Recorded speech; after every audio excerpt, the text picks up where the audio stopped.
Hey, what's up? It's Comic 95 The Saver, and for this video, I really just want to give some advice for tourists that are coming to Japan, and I want to tell you, please, please, please, please, please, do not get fooled by Instagram and TikTok and all of these videos that you even see on YouTube where people are showing you their, little schedule, their plans, their itinerary of what they did when they're here in Japan. I promise you, if you ever feel that you need a JR pass, it means that you're doing too much. Unless you're planning to be in Japan for several months, and when I say several, I mean more like 2-3 months, you just have so much money, it's a huge once-in-a-lifetime vacation, you should not be leaving whatever city you're going to be in, like not going outside of that prefecture. I feel like so many people overload their plans for coming to Japan, where they're like, okay, I'm going to spend 1 day in Tokyo, and 3 days in Kyoto, and 2 days in Osaka, and then I'm going to stop at Osaka. That's too much. Or even worse, I've seen people literally like try to have same day, like they'll have like 3 or 4 days in Japan, and they want to do a day trip to Kyoto, and it's like, oh my god, like from Tokyo a day trip to Kyoto, that's crazy. And they're like still planning to go to like Disney, and it's like, are you coming to Japan to actually enjoy yourself, or are you coming here for the purpose of having a photo to say I went here before? And I feel like if you're coming here for the latter, that's a complete waste. You're wasting your money and wasting your time, and you're going to just spend your whole time here traveling and spending so much money on transportation, but you're not going to be making any legitimate memories. Sure, people will look at your photos and videos and be like, oh my god, you had such a great time, but I promise you, if you really want to enjoy Japan and have a good time here, you need to be spending at least a minimum of 2 days wherever you're at, and honestly I would say 3 days minimum. In my opinion, your first time that you come to Japan, I really think if you're only going to be here for like 3 days, Tokyo is the only place you should be going to. And if you don't want to go to Tokyo, then fine, 3 days in Kyoto. I would never suggest that you spend your 3 days between being Kyoto, Osaka, and Tokyo, and then also trying to squeeze in Shizuoka and Yokohama. Like, that's too much to do. You're not even spending a full day in Tokyo. I literally just went out the other day just to make videos for my YouTube channel. I live here. And Ikebukuro is very close to where I live. And even although I pretty much live in Ikebukuro, I ended up spending the entire day there just making, 4 or 5 videos showing a few different stories. It took up my whole day. I didn't even really get to enjoy myself so much. I only ate at 2 different places. And I think to myself, okay, imagine being a tourist here. You don't know where you're going. You don't know where everything's at. And everything's more exciting to you because you've never seen it before.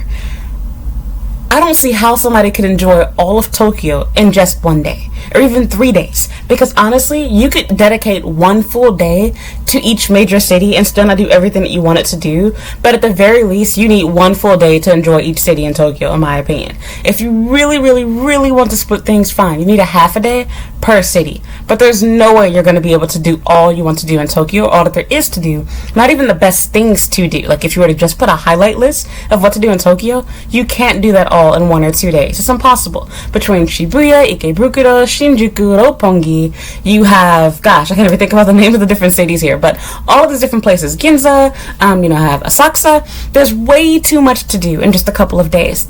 And Kyoto is the same way. Kyoto is such a, traditional, old-fashioned city, rich in culture. It's fun, it's overwhelming, and it's extremely crowded. And with that said, a lot of the places here don't just take, where you just look at it and you're done. There's actually a lot to do and a lot to explore, and a lot of people underestimate that, especially with places like Asakusa and Kyoto.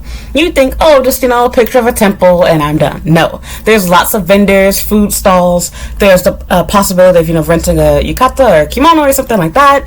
And then, even just walking the trails and whatnot that they have, you can easily spend hours in a place like Higashiyama, Arashiyama, etc. There's so much to do. So unless you're literally going to be running from point A to point B, there's no way you're even going to be able to walk through everything within the allotted amount of time you've given yourself. And that's if you were to leave out first thing in the morning, which most of you don't want to do. You probably don't want to even start your day until about 9 or 10 a.m. because many of you want to get your breakfast at, the hotel or at a convenience store, etc. And then that's a whole nother story too about people that eat their breakfast at 7-Eleven. Like, why? Okay, but that's another story. Back on subject. Just don't do that to yourself. Give yourself the time that you need to really thoroughly explore and enjoy Japan. Skip the JR pass. Make your trip longer in just a couple of cities. For example, to me, a great first week in Japan is to have 1 week split between being in Tokyo. You can go to Shizuoka to see Mount Fuji and go to Yokohama. You will still have a great trip without going to Kyoto and Osaka, I promise you. It sounds crazy. You probably really want to go to Hiroshima. You probably really wanted to go to Okinawa, Sapporo, or anything else like that. But I promise you, you're doing too much in a 1 week trip, especially if you have a 3-day trip. I've read some really crazy plans people have had, from reading forums, reading groups, people sending me emails asking me about their plans to Japan. If I think it's a good idea. And I can tell you firsthand that it's not. As somebody that even lives here, I literally just got through having a 3-day trip. Well, now not just almost a year ago. I had a 3-day trip going to Kyoto and Osaka, and I felt cheated. It wasn't enough time.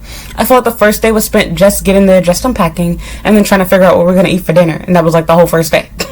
I cannot imagine that being my vacation, okay? And people literally do this. And so they'll fool you, they'll make videos, they'll make TikTok videos, they'll make YouTube videos, they'll share their posts and photos, and you think, oh my god, I want to do this just like them. You have to remember, for a lot of these people, they also have money that you don't have. So they can easily waste this time, waste this money, because they can go back to Japan again. If this is a one-time trip for you, you might be thinking, well, I can't do this again, so I need to go do everything now. Okay, there might be some truth to that, but again, do you want to just say, oh, I saw Kyoto, or you experienced Kyoto?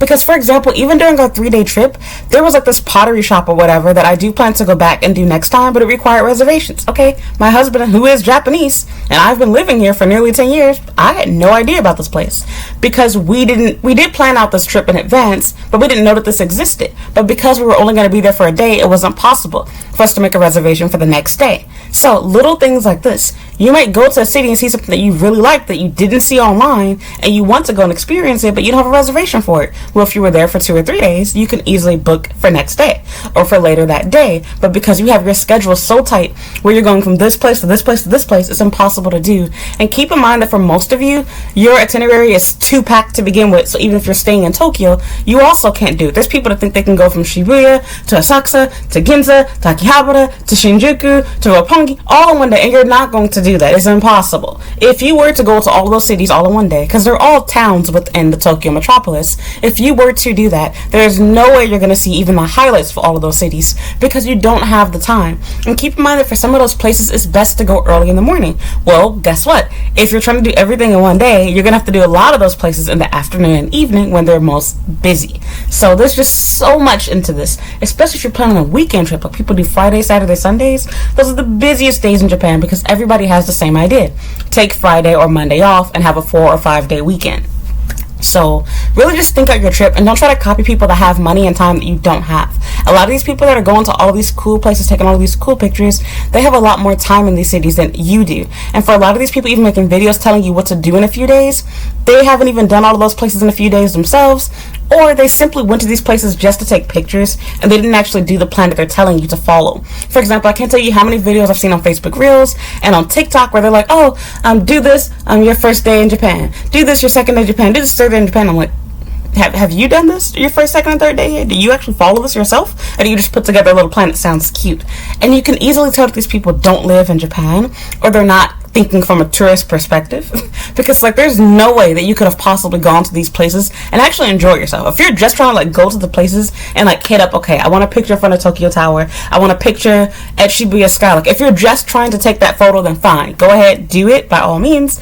But if you're here to like actually enjoy yourself, have a good experience, learn about the culture, be able to go shopping, find some hidden off the whatever path type places, you're not going to do that by just being here for a day or two. Really, a week isn't even enough, but 3 days is like the minimum amount of time that you should be spending in Tokyo, if possible.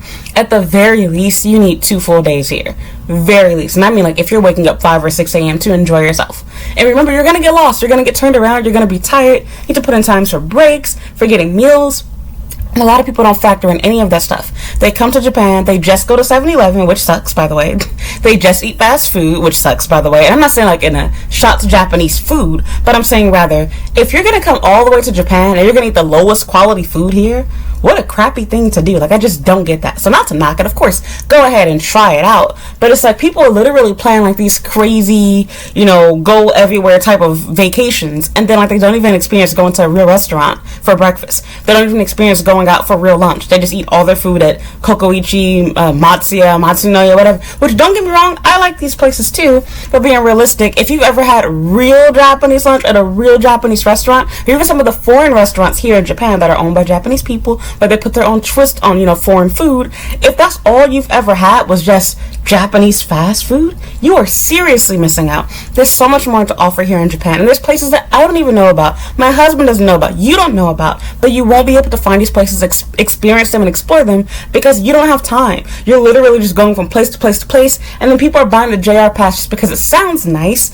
or they see other people doing it, and it's like, you haven't even factored in whether you're actually going to get your money's worth. Is it worth it for you to get the JR pass? You literally have a handheld device in your hand, your cell phone, that can do all the math for you. You can quickly do a Google search on JR Pass calculator and figure out if the pass is going to be worth it for you based off of your trip. But for most people, it's not worth it because you're not planning to go all over Japan. And if you are, your trip probably isn't going to really be that great. You can make it sound great online with your pictures and videos, but if you see what these people are like off camera, when they turn that camera off, when they're not on YouTube, just bit my tongue, when they're not, making their little quick 1-minute TikTok video, if you see how these people are really feeling after going through all that crap, they are full of regret. They feel like, wow, I didn't enjoy anything. I literally just said, wow, Kyoto, okay, next Hiroshima. Like, you're literally rushing from place to place to place to place. And for some of these places, there are not nonstop trains.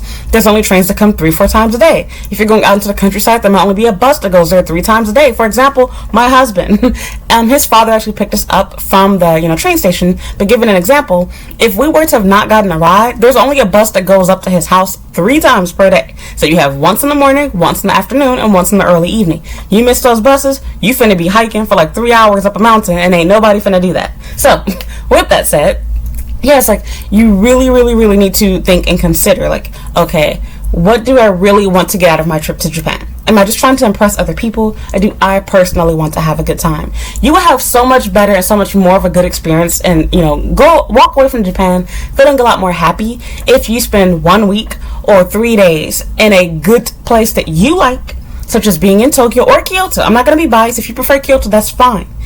Being in one of those cities and staying there and doing a day trip nearby. For example, staying in Kyoto, doing a day trip to Osaka is okay. Staying in Osaka, doing a day trip to Kyoto is also okay.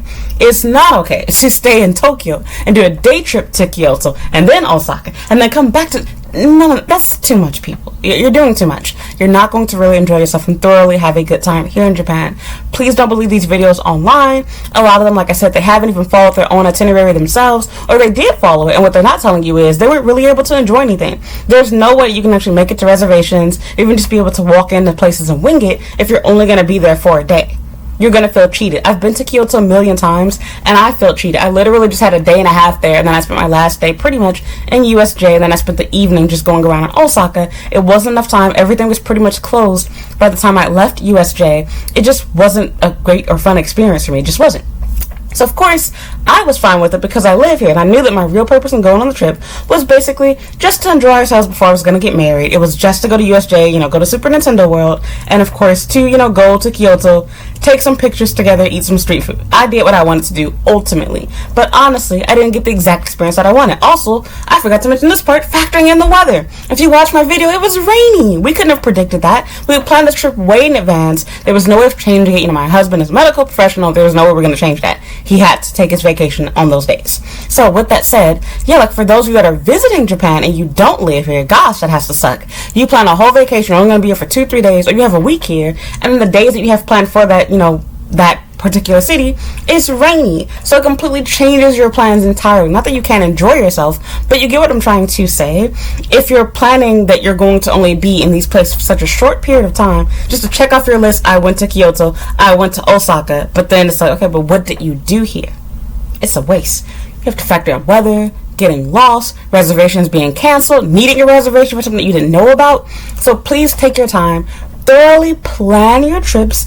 Don't worry about competing with other people online. Your goal is to make solid memories for yourself, to take good pictures for yourself, not for everyone else. I promise you, you will have just as much fun as the person that went to every prefecture in 1 month as you did staying in Tokyo for 7 or 10 days. Because I promise you, you will not get bored being in Tokyo. Even if you were to stay in Tokyo for 1 month, you would still find new stuff to do. I've been here for years and I still find new stuff to do. There's constantly pop-up shops. Stores are constantly being, brought down and new ones are being built up. For example, we just got Kabukicho Tower, so now Shinjuku feels like a completely different city. They're constantly changing. Tokyo does not stay the same from year to year, even honestly from season to season. There's always new stuff and events going on. So please reconsider if you're thinking about buying that JR Pass. You probably don't need it. You should probably stay put in your city and not do anything more than venture out and go on a day trip. And if you're staying in just a couple of cities, you do not need a JR Pass. For example, if you're only going to be in Tokyo or switching between Tokyo, Saitama, Shizuoka, and the Yokohama area, unless you're planning to make several back and forth trips, for the most part, you're not going to be saving much money at all, if anything. Generally speaking, the JR Pass works best if you're planning to go somewhere further away, like Kyoto, Osaka, etc., and you need to do a back and forth trip, then you will break even. But if you're not planning to do back and forth trips and you're not planning to, go far away from whatever city you are staying in, the JR Pass is not worth it. And generally speaking, I'll make another video about this. You will still need to get a Tokyo, Metro card, so an IC card, such as Ikoka, Suica, Passmo, etc., which, to quickly answer that question, they are all interchangeable. You can use them, not interchangeable. They all work in every city. For example, if you have a Suica or Passmo, you can use that also in Osaka, Kyoto, etc. So just to get that out of the way, I'll make another video answering questions specifically about IC cards. But I just want to say this because I feel like a lot of people are booking too much for their trip in Japan. They think they can do a lot more than they really can. They're not factoring in, the unpredictable things like immigration taking longer than you thought to get through. You coming to Japan and your flight being delayed, and now you can't make it to your hotel. There's no trains available. You have to take a taxi. You have to stay at the hotel at the airport. There's so many different things people do not consider before coming here. So don't worry about what everybody else is doing. Don't worry about, I didn't get a picture in Kyoto, but you had a great time in Tokyo. You took pictures in Tokyo that girl on TikTok didn't take. You took videos, pictures, made memories, went to restaurants that other people didn't get to do, and you really enjoyed yourself. You telling people, I went to Kyoto isn't just, I saw that temple. Okay, did you actually go inside, or you I just took a picture outside? Did you eat at this restaurant? Oh no, it was too busy. I didn't have time to wait for 3 hours. It's even trying to say. So I get it. Waiting, of course, sucks for these type of things. But again, when you have time, you can slowly stroll through the place, put your name down on the waiting list. You can walk around, go shopping, do your own thing. When you don't have time like this, you're rushing. Oh my God, I can't wait. I don't have 20 minutes. I don't have an hour. I have to make this bus. I have to make this flight. I have to do this, whatever. That's not a fun way to vacation. Not a good way to travel. Think about it in the U.S. When we go on vacation in the U.S., do we normally have 3 trips planned in 1 week? No. You will not meet somebody. There's always somebody, but you know what I mean. You're not going to meet somebody that has a 1 week vacation and they're like, okay, let's spend 1 day in Disney World, then we're going to go to New York the next day, then we're going to go to Miami the next day. Not Miami, but you know what I mean, Los Angeles or something. It's a crazy schedule, isn't it? That itinerary is ridiculous because none of those things are next to each other. 1 day in Disney World is not enough. Then you're going to go from 1 day in Disney World to 1 day in New York, then to Los Angeles, then you're going to go to Houston, Texas, then Chicago, then Seattle. What? In 1 week? Are you crazy? And then even talking about doing a day trip, which it is possible. You can take a flight from Chicago to New York, just a few hours. Okay. But is that a way to really enjoy your day in Chicago or New York? You can't possibly do everything in 1 day. So that's all I want to say to you. Please just rethink, reconsider before you plan your trip to Japan. Slow it down. You don't need to do everything in your 1 week. I know how tempting it is. Japan is a beautiful country. There's great food, great people here. But I promise you, you will enjoy your trip a lot more if you do less and spend less money on traveling, less time on traveling, and spend more money domestically, meaning the city that you're planning to reside in. So if you're planning to start in Tokyo, stay in Tokyo. Do a short little day trip to Yokohama. You'll enjoy yourself. It'll feel like you're in a different city because you are. And that's fine. If you really want to be risky, fine. Go to Enoshima or something. Enjoy the beaches during the summertime. Don't go outside of the Kanto prefecture, preferably. You should not be going hours and hours and hours away. And to be honest, I wouldn't go too much further than the Tokyo areas. To me, Kanagawa and Shizuoka is pushing that boundary. I would not go further than those 2 places. I feel like once you start going beyond that, you're doing too much. So do what you want to do. It's your trip, your vacation. But I am saying don't feel like you're missing out because you didn't go to Kyoto and Tokyo. You can always plan the trip next time. And this time when you do go, you can relax and enjoy yourself. You can wear a kimono. You can do the pottery. You can enjoy walking around Ashiyama. You can wake up early in the morning for 1 day and do Arashiyama, early in the morning the next day and do, I forgot what they call it, Inashira? Crap, I can't remember. You know what I mean? Little Torii Gate area. You can go back and do these things in the morning instead of being like, okay, I can only choose one to go to first thing in the morning. And then in order to get a good photo, I have to, just wing it and go at 2 p.m. because I don't have time. just do them on separate days.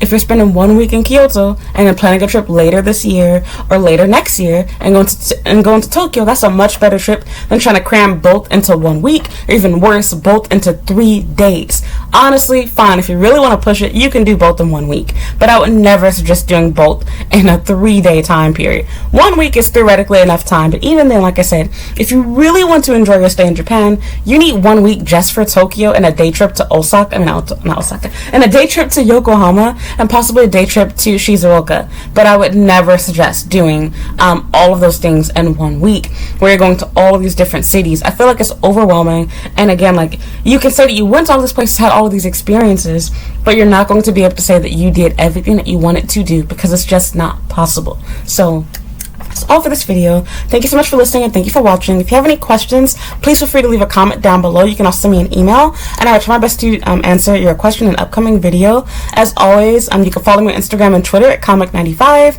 I have a Snapchat and TikTok at Comic the Savior, and a Facebook fan page at Comic95 the Savior, and a blog at Comic95.com. You can also check out my YouTube channel's homepage. I have playlists on just about every topic: living, studying, working, dating in Japan. I've probably already answered your question in a video there, so please be sure to check out my YouTube channel's homepage and watch my playlist there. I probably already have the answers to your questions, but if not, again, feel free to leave a comment down below with your question or send me an email. So other than that, thank you so much for listening, and thank you for watching. I hope you enjoy your trip to Japan, and yeah, I hope you watch another video.